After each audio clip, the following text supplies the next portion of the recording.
direct from the web. It's Billy Masters Live.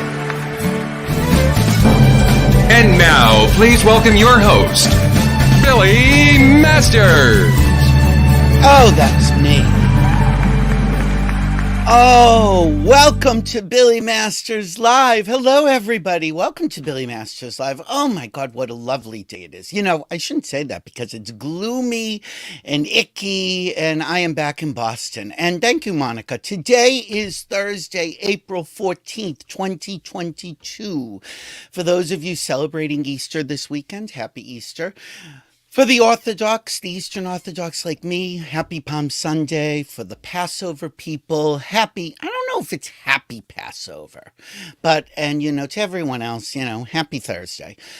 I'm not going to even sit here babbling because I have, you know, this is now how many shows? Like 130 shows. I don't know. And this person I have grown so incredibly fond of. And I was looking forward to talking to her again today. She was our season 3 opening guest, Sharon Gless. And I was flying back to Boston last night, I was just telling her. And I had downloaded a bunch of Sharon Gless movies, old movies, new movies, guest spots. I am like up to here with Sharon Gless, let me just tell you. But I had so much fun. And so I am really looking forward to this next hour with my good friend Sharon Gless. Hi, Billy. Sharon, did you see? Change shirts. I know. Well, Sharon always wears black. I surprised you and run off and put the black on. You know, that would have been so funny. I was wearing black and I came back with blue. Well, we're And today. we are, and you have the matching glasses. Do you have do. glasses in every color? I do, actually. Do you I mean, if you can't see, you might as well make it work, you know? Are they just colored glasses or are they prescription? What are they? Trifocals. Are they really? Yeah. My Wow. brain took to them instantly. Really? Trifocals. Because a lot of people don't. Yeah. And so these doctors, I was in London doing a play at the time, and I went and saw a doctor, and he made me trifocals. There are 3 prescriptions in it, but they're blended. And instantly, when he made them and put them on me, my brain took it. And I started crying. I started crying from the joy of seeing, you know, someone on stage, you in person, reading. It just blends and doesn't cause any stress. See, I've been with bifocals. It's close I have trouble with, but distance is fine. And I have contacts. And in my brain, they said you have to do it every day to train your brain. What, to word? Right. Some people take to it right away, and some people, it is a process. Yeah. I was just... You know, speaking of processes, you know, we spent the last time talking all about your childhood and your family and your background. And people are like, are you ever getting to the career? And I said, all right, today's about the career. So, you know, you have a fantastic... What's the courier? Well, we'll find out. You have a fantastic book. Oh, see, with the lighting, it's not coming out great. Apparently, there were complaints. We have a picture of it, though, in Still Store. It doesn't look like that. No. It looks like, where the hell is it? I know it's here somewhere. And it's a fantastic book. We will get it up on screen eventually. Apparently, there were complaints. And I'm wondering...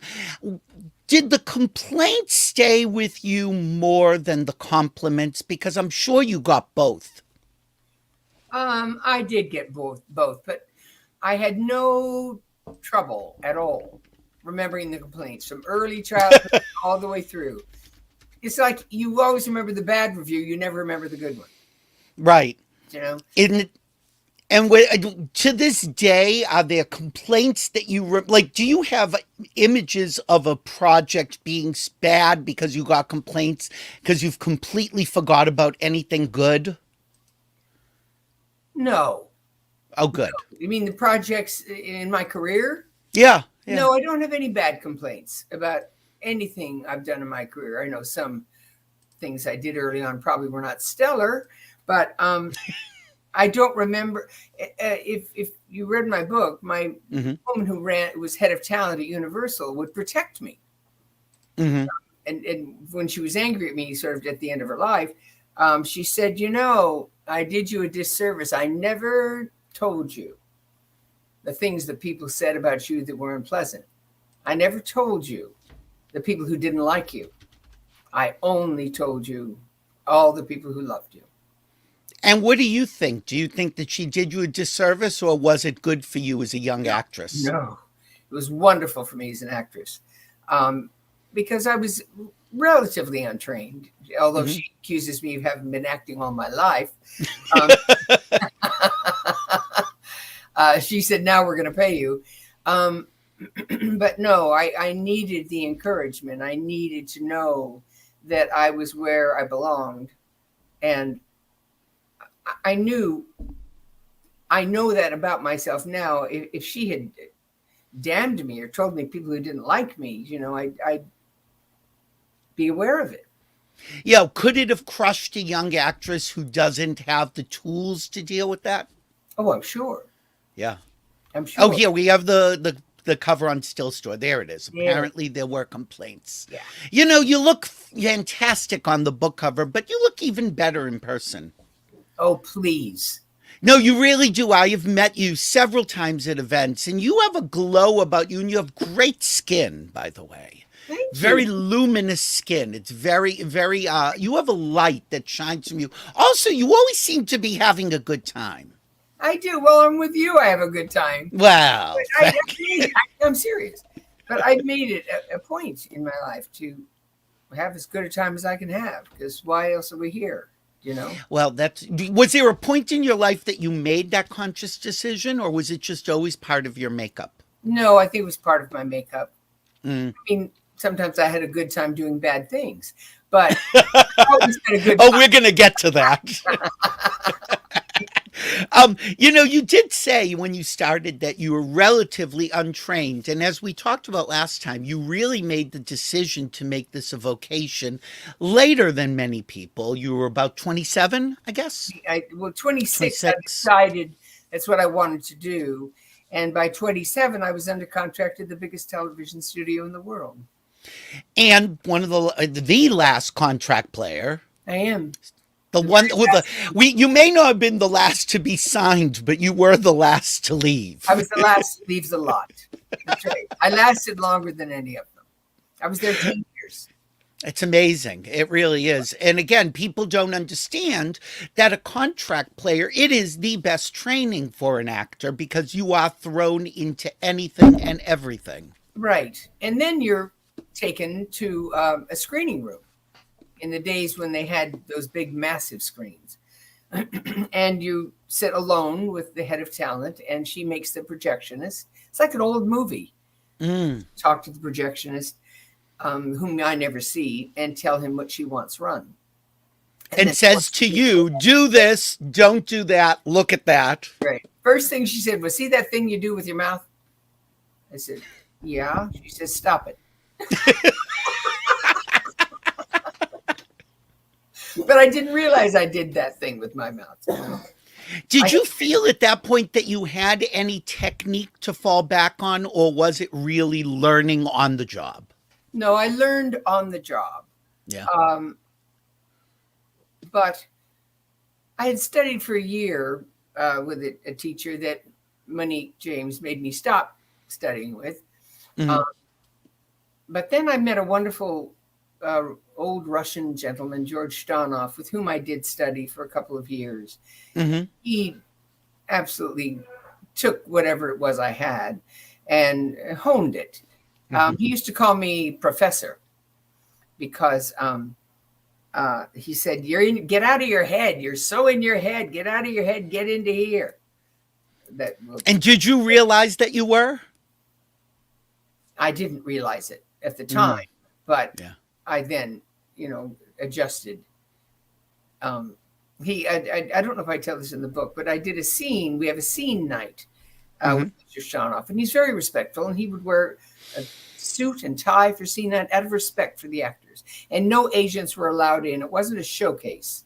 It was strictly for the actors to learn. Michael Chekhov dedicated his book to George Stanoff. Michael Chekhov's famous book called To the Actor. Right. And he dedicated it to my coach. And he said, "So how are you tonight, Professor?" I was about to do St. Joan. And I said, "I'm nervous, Mr. Stanoff." He said, "Well, the good news is the audience doesn't care how you feel. They only care how Joan feels." And I'll tell you, that was a great acting lesson. It has nothing to do with me. It had everything to do with her. And are nerves good for you? You know, if you don't have nerves, is there a problem? When I become, like after years of Cagney and Lacey, I didn't have nerves anymore. I knew the character, and but there were times in Cagney and Lacey when I had to do the alcohol thing, which was a very shocking for television. And, sure. Yeah, it was a stunning. But was it shocking for Sharon? That's, I guess, the question. Well, when Barney showed me the 2-hour one where he was going to actually deal with, she was always drinking. She was a fun drinker, okay. Right. Well, but when it gets down to dealing with her problem, and when they did it in a very, very, I don't know how to describe it. It was stunning what they wrote. And he handed it to me. He said, "I want you to read this first. No one else has seen it yet. And let me know what you think." So I took it home and I read it. And I came back and I said, "It's brilliant. Who are you going to get to play it?" It was nothing like you'd ever seen on television, and no hero. And any lead in a series is called a hero, right? Any hero, there'd never been a hero on television who had fallen from grace like that, who ever had a disease. Absolutely. That time when Chris Cagney dealt with the alcoholism. Especially because you and Tyne had made a concerted effort to not be seen as victims or weak. Well, that was my choice. Okay. Tyne's character did fall into, really unhappy stuff. She was kidnapped in one episode. She had breast cancer in another episode. She was stuck out on when you're up high working, she was stuck out there and all of a sudden froze from fear. Very real. It would never happen to her character before, but boom, she froze. It was but Chris was much tougher. Chris was tougher, and I told Barney, I said, "I don't want her to be a victim. I want her to take on whatever life gives her." Well, sure she did, because she was, medicating all the time. Liquid courage, Sharon. Liquid courage. That's right. So when an interviewer said, that Chris Cagney has all the adult attributes, all the attributes of an adult alcoholic, I said, "No, I didn't." So I went and I told Barney, "Did you know that Chris Cagney has all the attributes of an adult alcoholic?" He said, "Honey, you're playing her." All right. So he said, "Do you want to deal with that? Do you want her to be a victim of a disease?" And I said, "Sure. She drinks crazily anyway." And her father, it's not new. And so Barney, sadly, we lost Dick O'Neill, who played my Irish papa. But they had him, he was an alcoholic all the way through the series. And they had him fall and hit his head, and he bleeds to death. You don't see him die on screen, but you do see Cagney go in and do mouth to mouth, trying to revive him, to catch, she finds him. So we had to take lessons for all of that. And Dick O'Neill was so wonderful. When you blow all of your breath into someone's chest, trying to revive them, their chest automatically goes up. And Dick O'Neill emptied out everything he had and let with my breath, poof himself up. And he just, he did that for me. Anyway, he was a wonderful actor. I don't know why I got off on that tangent, but I want to just actually go back to the beginning of Cagney and Lacey. We've talked about that you were not obviously the first Chris Cagney, although as we now know, and as people have talked about, you were the first choice for Barbara Corday, who was one of the people who developed it, the two Barbaras, Right. Avedon and Corday, with Barney, your now husband. And so I was doing some research on it. What I didn't know was that they had tried to develop it into a feature film initially, and that Sherry Lansing had greenlit it if they could have Anne Margaret and Raquel Welch. That's what I understand. That's what I understand as well. And Barbara Corday said, thanks, but no thanks. It's Well, I not think what we're doing. different to present a different type of woman. Right. And I think, and again, what people may not know is that you were trailblazers in the sense that till then, either theatrically or on a TV series, you had not had two equal women leading a show, not having to lean on a man. They were the leads. There'd never been a series starring two women. Right. We had Laverne and Shirley. We had Lucy and But Ellen. not a drama. Not a drama. No, and so it did finally sell to television. Did you know that Barney turned me down when the two Barbaras went to Barney and said, "We found Cagney," and he said, "I don't see it." Well, I was playing a man trapped inside a woman's body. Which was such a great show, Turnabout. Yeah, which is so fantastic. And that's on YouTube. People can watch that. Right. And also what I didn't know was that when they were first developing it, because like your book, this fantastic book that took 7 years to write, it took about 7 years to get Cagney and Lacey off the ground. And when the two Barbaras were developing it, they went to New York and could not find two female cops who were paired together. They were always paired with a man. But by the time the show went on the air, it had started, and Barbara Corday allegedly turned to Barney and said, "Well, we missed the boat." And he's like, "Honey, we haven't missed anything." No. In fact, we met the first female team, Tyne and I did, in New York. And oddly enough, one looked sort of like Tyne and one looked exactly like me. We went and watched them being interviewed themselves because they were the first female partners. And that was really a treat. Isn't that amazing? Yeah. Well, And you can tell this. The New York Police Department, they had one note for you, and it was about seatbelts. well, yes. It actually, how that came about was yes, we got the studio got a complaint from the police department that Cagney and Lacey is not wearing seatbelts, which is fine, except it's now a law. So whenever we stop someone for a ticket, they said, "Well, Cagney and Lacey doesn't wear them." So they asked if we please do it. Tyne's character, Mary Beth, immediately buckled up. Cagney, I said, she has a hard time with rules. And how's she going to get out of the car fast? And da-da-da-da. And they said, "Sharon, buckle up." So obviously I did because I wanted to set a good example. But it became in the script. Tyne used to say, knowing that Christine didn't want to, would say, "Seatbelt, Christine." Oh, really? Right. And then and she'd say, "I'm not moving until you buckle up." So, boom, then Cagney would do it. But at first, she always had a hard time with rules. What I loved about the show, and I didn't know this was by design, was that I loved the relationship between the women. I loved their personalities. I liked the characters. I liked everything other than the cop show. And I was watching an interview with Barbara Corday, and she said for her, the show was the relationship, the women, their lives. The cop stuff was just like the topping, but it wasn't a cop show.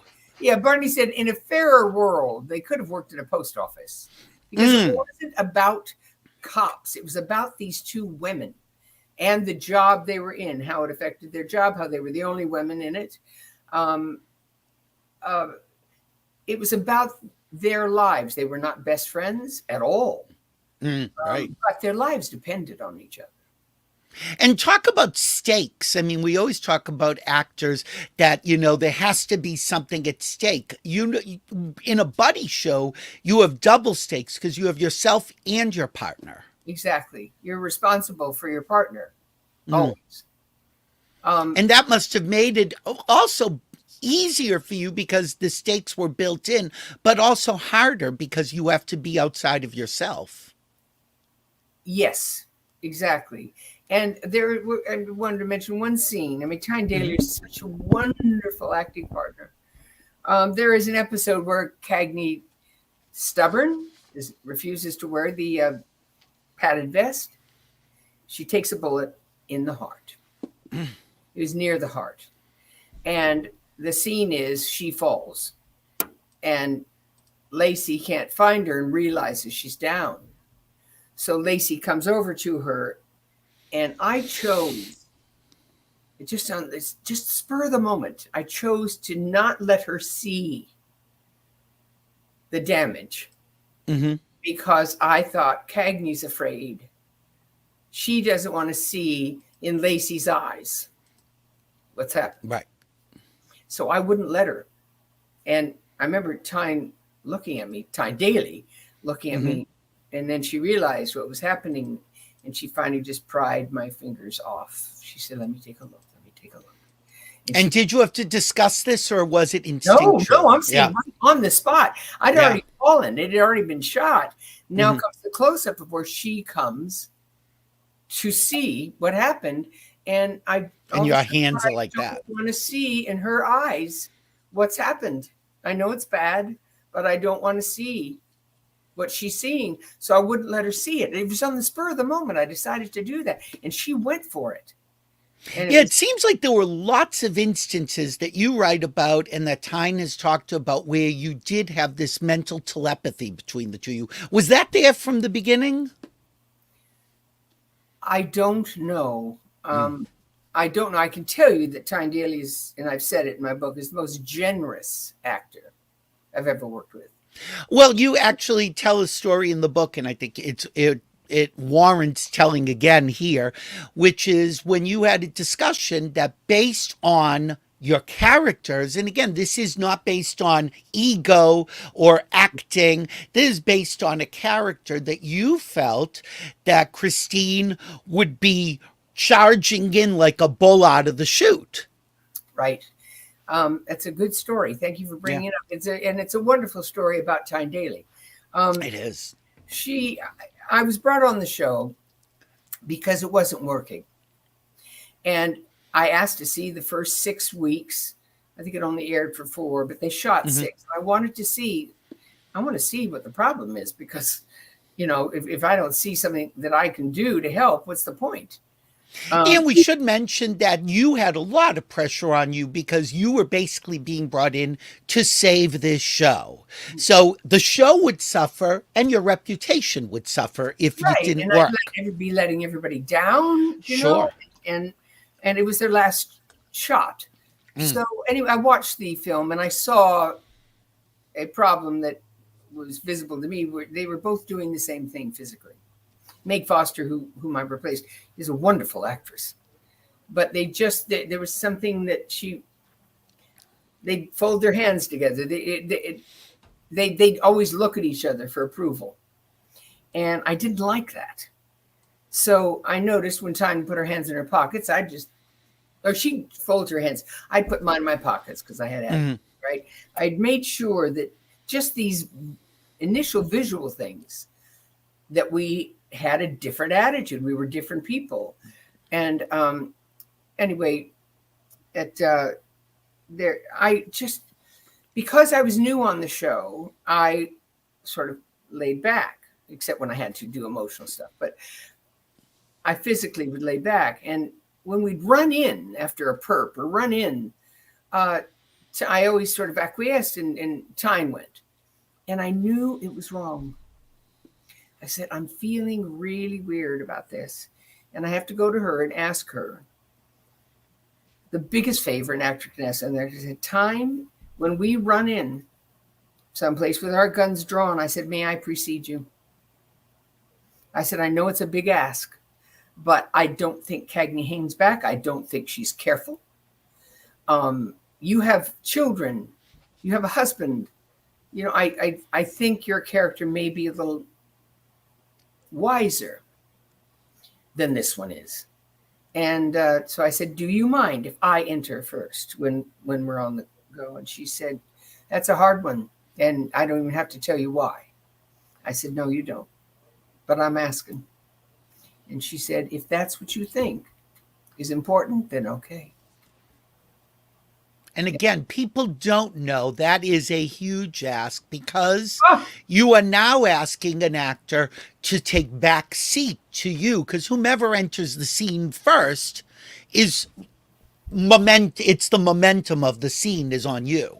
I guess so, except, believe me, Tyne Daly never had to take a back seat to anybody. All they have to do is put the camera on her, and she's fucking, pardon me, she's brilliant. I mean, And actually, if we could I only one too. And if we can interrupt this, when you were working on Switch with Eddie Albert, you noticed that he was always wearing a red sweater in the office. And you said to him, I'll be him, you can be you. What did you ask him? I was kidding now. I was kidding. But I said, well, Eddie, that's a very red sweater. Are you trying to upstage me? I wouldn't need a red sweater to upstage you.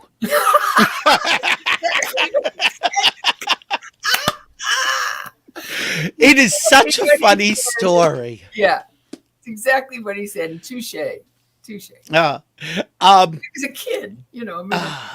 And by the way, if you look at Switch on YouTube, he is wearing the red sweater in all the office scenes. He knew what he was doing. You know, Tyne Daly said something about you, which I wrote down, which I thought was so interesting. She was asked about you, and she said she managed to be blonde and a person, a smart blonde, a more dangerous blonde, and flawed. Sharon really loved that flawed stuff. So what is it about the flawed stuff that you like? I mean, I know. Because they were both the heroes of a show, you know, mainstreaming, trying to show women what is possible. But sure, she wasn't perfect. She had, this particular character had an ego that got in her way sometimes. Sure. And perfect people are boring to play. Right. And Tyne They really started are. doing wonderful mannerisms, where when we were called in by the lieutenant in the lieutenant's office, I'd come in, yeah, all right, fine. And Tyne would be buttoning up her collar, rolling down her sleeves to see her boss.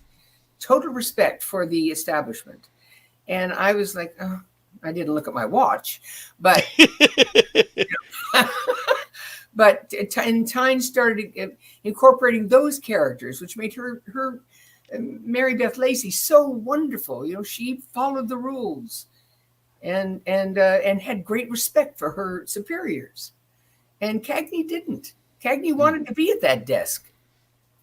Cagney wanted to be the first female police commissioner. You know, there was an interesting thing you write about when Cagney got fascinated with a bag woman. Oh. Yeah. And what was it about the bag woman? Do you know, I'm forgetting now because I have a story about them. And I remember the actress. Well, she got the Emmy for best actress for that role. Can you remind me, and I'll tell you? I don't actually remember. I mean, I remember that because you just said that it was a choice you made. To me too. That's why I put it in the book. Yeah, right. See, I ask tough questions. You got to study for a Billy Masters live. Oh, I mean, I'm so, I remember it so well because there was something about that I don't remember if it was that she reminded you of somebody in Chris's family. No, it wasn't that. It was, oh my gosh, it was something about her. There was like a lack of control that she had. And she was finally sent to jail. I forgive me. That's all right. I'm fascinated now because I remember being so. We'll do it on the third interview. Okay, it's fine. I will make a note. I read the book, But Well, you did take you 7 years to write this book. 7 years, yeah. As I told you, I'm not Just a call. writer, but I love being an author. It's all right. Barney, go look it up while we keep talking. One of the things I love about Barney Rosenzweig, who is now your husband, was your boss at the time, but was certainly not your husband at the time, is that you and Tyne and the Barbaras all talk about that he had this amazing skill in post-production, that he could basically transform an episode that people are like, oh, this is just like a filler episode, into a work of art. He did. There was one episode that he totally, in editing, totally changed the script. Really? Changed the whole story. He said, this isn't working. And he sat with our editor and he completely edited an entire new episode. And what did he say to you each day? What did he want from you? He'd say, it was always important to me. I said, how were dailies? When he'd come back, I knew he'd just been to see them because everything was built into our studio. He built it as a small studio. And I said, so how were dailies? He said, they were fine. I said, fine? Fine isn't good enough. He said, but they were fine. Okay, they were great. He said, all I asked of you in time, he said, and you give it to me. He said, I ask you for 1 minute a day of, he didn't say genius, but 1 minute a day of really something that they don't usually get on television. And if you give me 1 minute a day, he said, I can have 7 minutes in like a 48-minute program. And he said, it's going to stand out. 7 minutes of award-winning performances. He said, it's great. So he said, that's all I ask of you is 1 minute. 1 minute a day in each dailies. That you knock my socks off. And I bet you gave him more than 1 minute. I don't know. Get our best.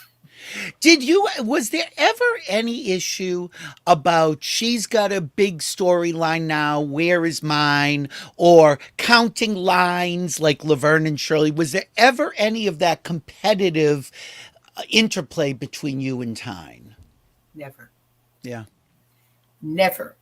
Now, it did become, if I wanted to say something about my character, and Tyne was in the room, or she wanted to say something about her character, and I was in the room, Barney used to call us both in. After he'd hand us the script, he'd call us both into his office, and we'd sit and we'd talk to him. Well, he realized sometimes it's awkward because you're really only know the flaws that exist for your own character. Of course. So he finally had us come in separately. No, what he would do is, I had a hard time talking to the writers because I was always afraid they'd think I didn't like what they did. And I had a hard time. I mean, Tyne could talk about structure with them, Right. The structure of this. Or she'd use her pencil in the read-through, slashing through pages. And I didn't have the nerve to hurt them because we had brilliant writers. So he'd have Tyne come and talk to a writer, the writer who wrote that script. Right. And she'd, get the stuff changed she needed to. And he'd have me come and talk to him and bring a writer in the room. And he would interpret what I was trying to say because I didn't want to hurt anybody. I mean, I played the ball buster on the show, right? But yeah, and then it flips on backstage. Yeah.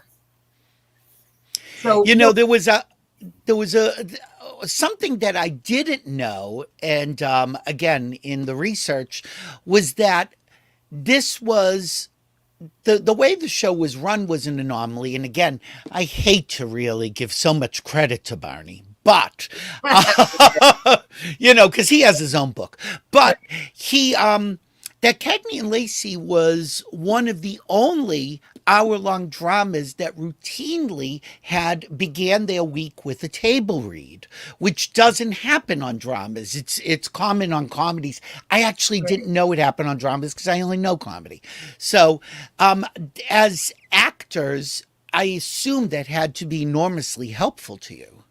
Well, it was. What it was enormously helpful to the writers. Oh, really? They needed to hear it. They needed to hear it out of our mouths, and the entire cast, once a week or whatever time in the week it would fall, just before we'd start the next episode. It wasn't always on a Monday. Things don't work out easily. But there was always a table read so that the writers could hear the actors. And then we could give our notes afterwards.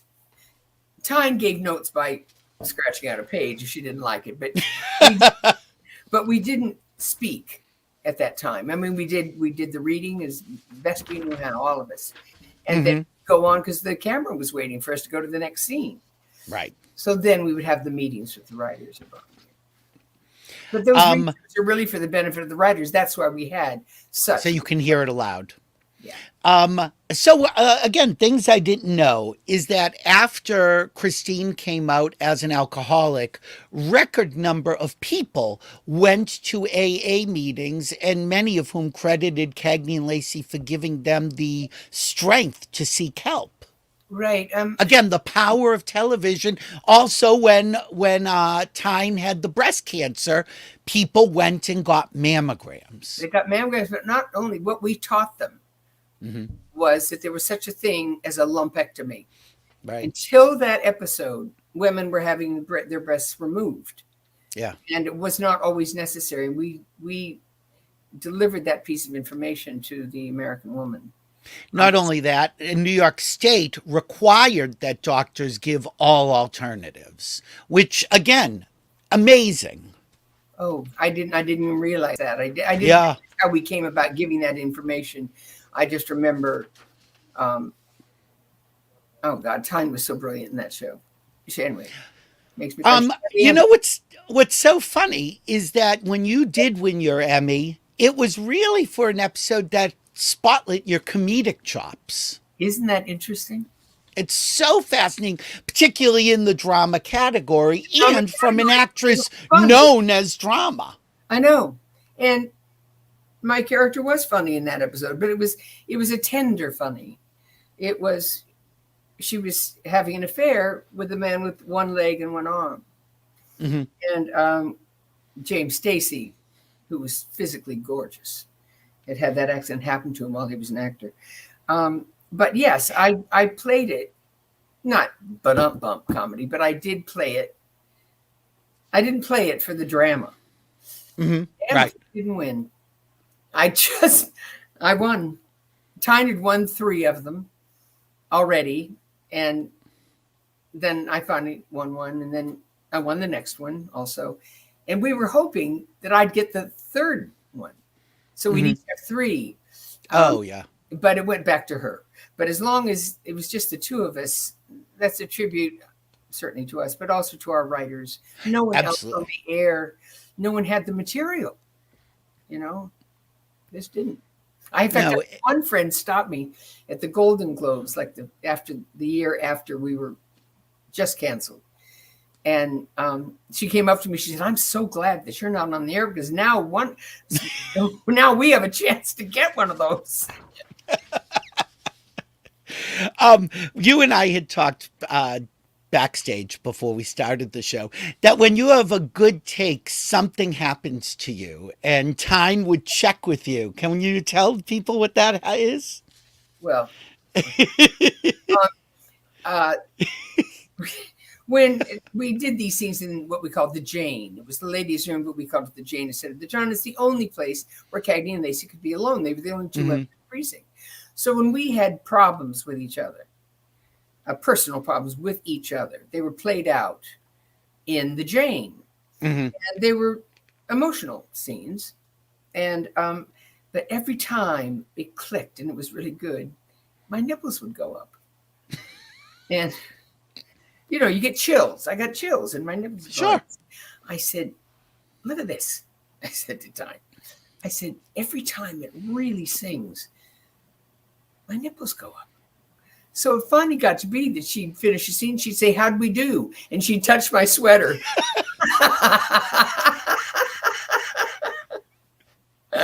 It's such a great story. Oh my God. Very close. The 2 of you got to be so close, and it's rare that you have that partnership, and people actually talk about it in historic terms, that partnership there is right up there with, like, again, a Gable Lombard, that usually it's a man and a woman. You don't, I mean, aside from Lucy and Ethel in comedy, Right. have you had anything as even remotely close as that? No, Yeah. no. That's like a I once in did a play lifetime Carol thing. Lombard. Yes, you did I in did. Moviola. That's right. But that kind of relationship and that chemistry, I don't know if it's occurred again. I don't believe actors can take credit for chemistry at all. Um, the man who put us together can take credit for it because he saw the possibility, and that's, I think, why he fought so hard. In fact, it was Carol Lombard that got me the role of Cagney. Right. He remembered you from the Gone with the Wind Moviola movie. Well, he'd seen the series where I played the man trapped inside the body. Barbara, the two Barbaras were the editors on it. Oh, I didn't know that. Editors. They were the script editors on it. So that's how they were watching my work. They went to Barney and said, "We just found Cagney." So he watched the pilot and some of the episodes. And he said, "No, that isn't what I have in mind." So then they went to a screening of Moviola, the Scarlet O'Hara Wars, and Barney points up the screen. He says, "There's Cagney," and Barbara turns to him and says, "That was Sharon Gless. It's the same woman." Same woman. I said, "Oh, well." We talked about you playing an alcoholic. Can you tell the Maggie Smith story? Because again, I think that there is a perception that because you became an alcoholic later, that, oh, you might have been drinking on the set, which of course was not the case. No, I wasn't. The scenes I did, I was sober when I did those. And I was never one who could drink and work. I tell a story, I think, in the book. I don't know if I put in the book, about Tiny and me drinking in a scene with permission. Yes. But anyway, I was visiting Maggie Smith backstage in London one night, and she said,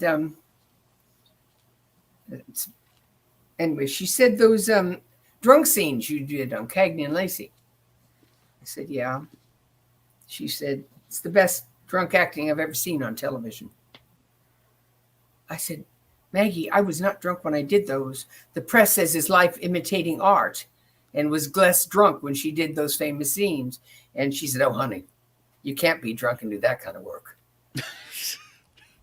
Yeah. So, I mean, yeah. What I'll tell you, to give Barney Rosenzweig credit, once I entered the apartment, it then became a bloodbath for Christine. This thing that went on all night. And he also allowed you to film it in sequence, which doesn't always happen. That's the story I was going to tell. I went, "May I shoot these in sequence?" Because it takes a lot longer to shoot in sequence. Oh, yeah. And he said yes. Once I entered that door and until the end, he let me shoot every scene in sequence so I could measure what I'd done, how far I'd gone, how far I still have to go, and not lose track. Yeah. Of how drunk you're supposed to be. Yeah, when you, how much longer was it between that and when you realized that you had a drinking problem? How many years? Well, before, after Cagney does that scene, "My name is Christine, I'm alcoholic," Right. we had another year to shoot. Okay. So every year she'd have to do an AA meeting, and I said, "I don't want Cagney to want to go to those." But of course she goes. Right. And of course she follows, the program. Follows the program. But not willingly at first, because I wanted her to be real. Right. It's difficult. During the last year of shooting, my agent and I knew each other socially. He'd see me at social events. And he took me to dinner one night. And I said, I know why you're bringing me to dinner because I put on weight. He said, no, that's not why I'm inviting you to dinner at all. I said, oh, okay. He said, I'm inviting you to dinner because I think you're an alcoholic. I said, how dare you? I'm an alcoholic. He said, Sharon, I said, I've known you for years, Ronnie. We've been drinking together for years. He said, it's changed for you. Well, I looked down at my plate and there were 4 empty martini glasses. And I think he told the waiter, don't remove one of them. Oh, wow. Leave them there. He didn't ask me to look down and see them. Mm-hmm. And I got very, very upset. He said, when do you wrap Cagney and Lacey? I always remember this. I said, April 13th. He said, well, if you're not in Betty Ford by April 15th, I'm doing an intervention on you. I ended up not going to Betty Ford. They thought it was better that I go to Hazleton because Betty Ford was very show business oriented. And they wanted me away from show business because they think I got myself confused with Cagney. Mm-hmm. I mean, maybe I did, but clearly Sharon was an alcoholic. Right. So I was then put in Hazleton.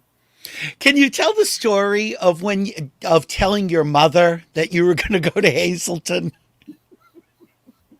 And actually, it is some of the funniest dialogue I've ever read. I don't know if I can give it to you verbatim now, but I went to my older brother and I said, Michael, I'm going away to Hazleton, this alcohol rehab place. And I need to tell Mom. And my mom was a drinker. She wasn't a sloppy drinker, but she sort of drank all day. And I said, I need you to go with me to go up to tell Mom because she's going to wonder where I am. Mm-hmm. Why didn't I come to see her in Carmel? And so Michael said, sure. That's my older brother. Right. I'll play your mother in the dialogue if you want. So I love doing scenes. Go ahead. So I was trying to tell him, we were just making small talk, conversation, blah, blah, blah, blah, blah. And Michael said, Sharon, we have a plane to catch. If you're not going to tell her, I am. I said, all right. So I said, Mom, I'm going away to this alcohol rehab place in the Midwest because people think I'm drinking too much. Darling, I think a farm in the Midwest sounds wonderful. You need to rest. You've been working too hard. That's exactly what she said. Well, I'm looking at it, so. And she didn't have that accent, but thank you. Yes. So I repeated it. I said, no, Mom, people think I'm drinking too much, so I'm going away to this place in the Midwest. And I think it's wonderful that you can rest. That's right. My mom was an alcoholic. Did she ever get it? If she did, we never spoke about it. I just, stopped drinking and she continued to drink. And, I'm not here to tell anybody what to do. In fact, and you did go to Hazleton, which is typically a 1-month session. Yes. But in typical actress fodder, you were held over. That's right. Yes. Great reviews. Yeah, they kept me there 7 weeks. They wanted me to stay longer. They had a long-term facility called Jelnik where court-appointed alcoholics were. Oh, wow. Yeah. And they wanted me to stay in the long-term facility. I said, are you kidding? I said, you just pumped the woman's stomach down the hall for drinking the hairspray. I said, all right, so I've done a little cocaine. I drink, but to stay at Jelnik? She said, Sharon, it's a gift. I'm offering you a gift. She said, when you came here, you were so emotionally battered.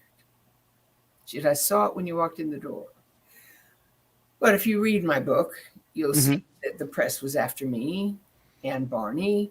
And well, the bartender that you stopped at on the way to Hazleton sold you out. Turned me in.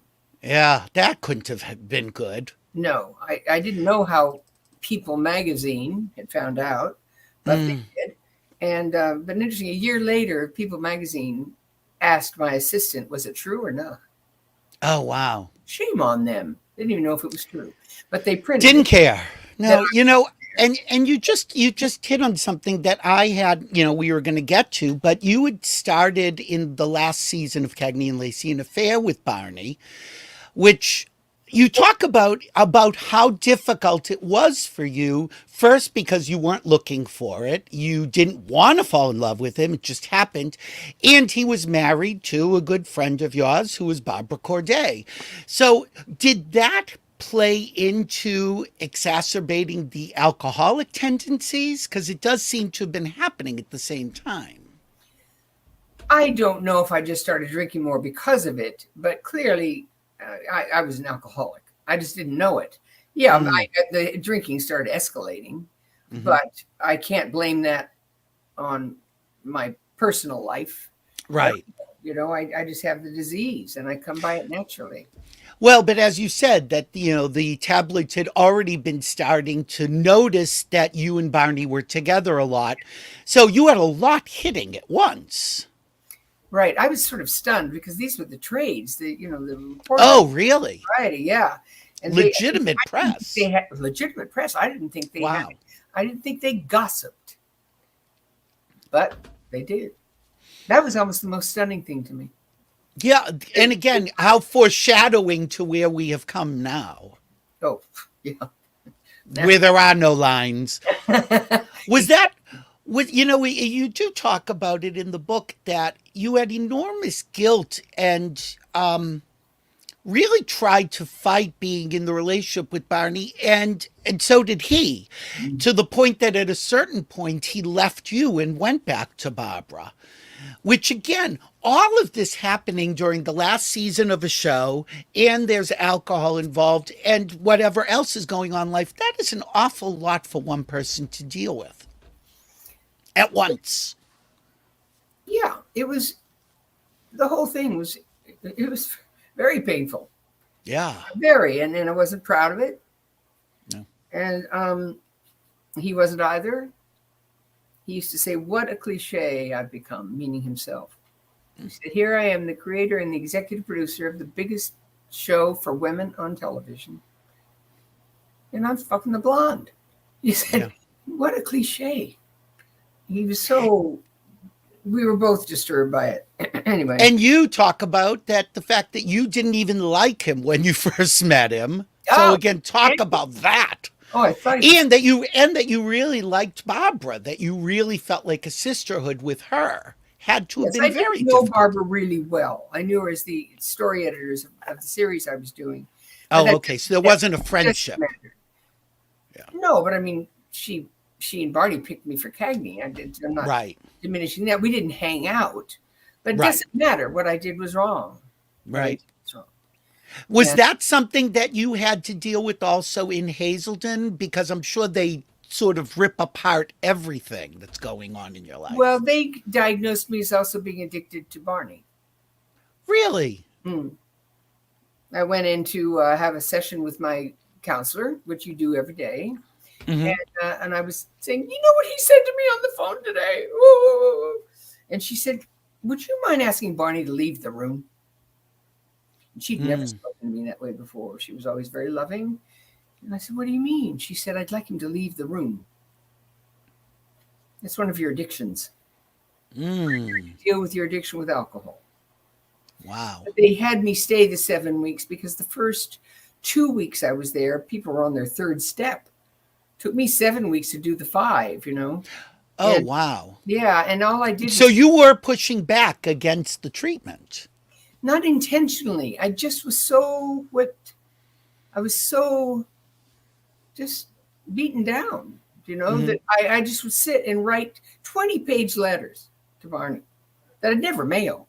And they let me do it. They never stopped me. They just let me work it out for myself. And when it was time for me to start learning my step 1, then I would do it. They never, ever pushed me. Do you think it's because you were kind of pushed into going there against your will that it really took a while for you to actually realize you needed to do the steps? I just wanted everyone to be happy with me. I didn't want Ronnie to do an intervention on me. I thought it was overkill, and I didn't need it, certainly. Mhm. But there was so much going on, the scandal, and now the drinking, and sending me to a doctor while production is waiting to diagnose me. And the doctor at the time said, I don't know if you're depressed because you are an alcoholic or if you're alcoholic because you're depressed. Yeah, what came first? Yeah, he said, what came first? He said, but I'm going to send you, not to Betty Ford, I'm going to send you to Hazleton because they don't allow even a script to be there. And he said, I sometimes think, he said, the doctor said, I watched your drunk stuff with Cagney. Mm-hmm. It was just great. He said, so I thought you were in recovery. I thought you knew what it was to be an alcoholic. I said, well, no, I performed it. He said, well, it was good. So anyway, he said, I think I want you out of Hollywood. I don't want you anywhere near actors, anyone in the industry. And that's why he sent me to Hazleton. Did you have anything to go back to when you got out? Was there something on the schedule? I don't remember. No. In fact, I told my manager I didn't want to work for 2 years. I did, of course. But I mean, that was my wish when I got back. Mm-hmm. And Barney took Tyne. We had been canceled while I was in Hazleton. I heard. Oh, wow. Somebody sneaked. They weren't going to tell me because they're not supposed to interrupt my program. Sure. But somebody inside my unit sneaked me a New York Times and said, look. And I wasn't allowed to read a paper, hear news, do anything while I was there. You're there just to concentrate on yourself. So you think once you get out, you're going back to work? No, when I got out, I thought I eventually would, but I just didn't want to at first. I just wanted to just be, I had a wonderful home at the beach and I just wanted to be there with Sharon. Mm-hmm. Or at least try it out, try it out. So, but Barney invited us each, Barney invited Tyne and me to dinner. As I say, I read about it in the New York Times, the cancellation. Oh. That's what then later I saw an article that was me talking about my alcoholism. It really wasn't. Someone who loves me very much, Barney Rosenzweig, did the article as if he were me. Mm-hmm. He didn't want me to know there was any press on this, anything. So anyway, when I got out, Barney said, I want to have a party for you and Tyne and Johnny Carlin, who played Tyne's husband, Beth's husband, and me. So we went, and Tyne and Johnny were well into their cups, having a great time, as I would have too. But I thought, sure. I thought I was the most boring human being. I just thought, God, I'm such a drag. And Tyne said, you look like you're lit from within. I said, really? She said, you do. You look like you're lit from inside. So it sort of let me know what I was looking like before, I guess. But when I got home, I was crying. I thought I was so boring. And Barney called me and he said, you were wonderful tonight. It's the first time I've been out in public. And the press was all there because somebody had told them we were inside. And there'd been all this scandal about me. But interestingly, you couldn't gauge it. No. And it was probably the first time you had been in a situation like that and completely sober. Mm-hmm. That's right. And alone with, you said an interesting thing about wanting to be at the beach and be alone with Sharon. And you were alone with Sharon at this party. And that must have been enormous pressure, though. But you probably must have felt like hyper self-conscious. Well, I just wanted to be sure that I, was interesting. And then I kept up with the conversation. But I never felt as comfortable as I usually did. Because I thought booze was my best friend, and made me fascinating. When you're at Hazleton, at least on my unit, they made us each write a letter of goodbye. My best friend, and I wept. So I had to write a letter of goodbye to that bottle. Because and you said something interesting, Even recently, you said something interesting when someone asked if you miss it. Oh, do you remember what you said? Every day. So it does not ever go. It may change in how you miss it, but it is still there. Now, I've talked to a lot of alcoholics who've been through the program, and they don't have that same feeling. Now, Really? my counselor told me when I left, I turned to her just as I was leaving after 7 weeks. I said, did I surrender? Because it's important that you surrender. It's a word they use. I said, so did I surrender? She said, not yet. Oh, wow. But she said it with love. She said it with a smile on her face. She said, no, not yet. So maybe that's why I still miss it. I'm not going to go back again. Yeah, well, as we know that you tried that briefly. Sharon, believe it or not, That's the name of my book. Sharon, I am getting the time signal. So this means we will have to, it's all right, because we will do a third episode and we will do the post Cagney and Lacey career. Do you think you can handle that? Billy, I'd love to come back anytime. You're a great host. You are a delight. And can I just tell you, I'm seeing comments. Somebody just posted this. Hi, Billy. This is one of your best shows. Sharon is an excellent guest. And I really must, there are things that I've asked that, you maybe touch on briefly in the book. And you wonder, is it something that somebody doesn't want to talk about? And yet you're so open that no matter what I've asked, you've been incredibly honest and open and vulnerable. I mean, and this feisty. I'm not proud of, but I'm willing to talk about it. I wrote about it. Oh, okay. Somebody just asked, are there plans for any book signings in LA in person? You're doing some now? Well, yes, I have been, but I'm going to the Los Angeles Book Fair. Well, there you go. And I'm going to be interviewed on the LA Times stage on Saturday, 23rd. And I know. Great, Rocky. Because I would have told you. This was okay. Thank you for asking. No, of course, Rocky's asking. And we should, Sharon, next time we are both in LA, I think we have to go by your house, your old house with the shamrocks on the shutter. Oh, because before I let you go, I do want to show you this because I found this picture in your book of you and your brother. And if you look very closely at the top third of the shutters, you could see the shamrocks are there. It's one shamrock in each shutter. It's such a great picture. Now it's the Chinese embassy, but they didn't change the shamrock, and I think it's a feng shui thing, where they don't mess with success, And before we leave you, this will be the last thing because you just posted this on social media. Tell people what this is. It's such a great photo. Yeah, I didn't know I ever got it out there. I'm so pleased. Yeah, you did. Yeah, Miami, right? Miami. Yeah, this was on Fisher Island where I live. And for lunch, the Los Angeles Female Police Department from Miami were all invited to have lunch on Fisher Island. And I was told that they were theirs. And I live here. I live on Fisher. So I left my apartment. I came over and met them. And I think I had just done something because look, I'm in makeup. I mean, what? No, you're all gussied up. You look fantastic. But I didn't know they were there. I think I had just done something. And there you are again. Yeah, so I came over to meet them, and I got a chance to thank them.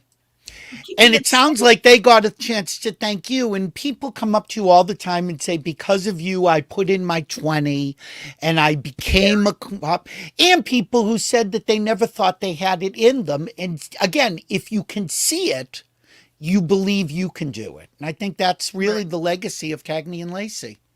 Thank you. Sharon, you have been a delight. You're always a delight. I look forward to our next session. You make it so much fun. Thank you very much. You make me sound interesting. Trust me, you're very. There are people I can't make sound interesting. So you're fantastic. Thanks for doing this again. Thank you to Barney for helping with the camera. And Sharon, we'll see you next month during sometime in May. I'd love that. Great. Thank you, Sharon. Bye-bye. Bye. And everybody, thank you for watching Billy Masters Live. Sharon, if you hang a second, I'll see you when I leave. We will be back next week. Thank you, everyone, for watching. Remember, if we're here, we're live. Bye, guys.